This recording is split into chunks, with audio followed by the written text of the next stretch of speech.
नमस्ते भाई बहनों, राधे राधे। आप सभी का स्वागत है हमारे वैष्णवी लोकगीत चैनल पे। आज हम आप सभी के बीच लेकर के आ गए हैं बहुत ही गजल कारवा गीत है। आप सभी को कैसा लगेगा कमेंट करके जरूर बताइएगा। तो चलिए दोस्तों, आप सभी को सुनाते हैं बहुत ही मजेदार कारवा गीत।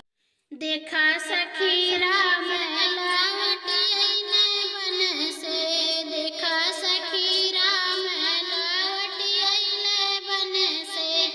जब श्री राम बगिया में पहुँचे, जब श्री राम बगिया में पहुँचे, सूखल पेड़वा लदर गइले बन से। देखा सखी राम लौटी अइले बन से, देखा सखी राम लौटी अइले बन से।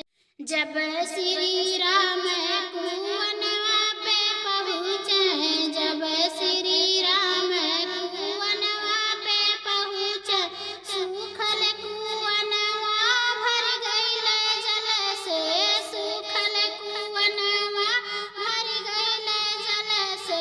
देखा सखी राम लौटी अइले बन से, देखा सखी राम लौटी अइले बन से। जब श्री राम जी दुआरवा पे पहुँचे, जब श्री राम जी दुआरवा पे पहुँचे, दूधवा चुवन लागे गैया के थन से, दूधवा चुवन लागे गैया के थन से। देखा सखी राम लौटी अइले बन से, देखा सखी राम लौटी अइले बन से।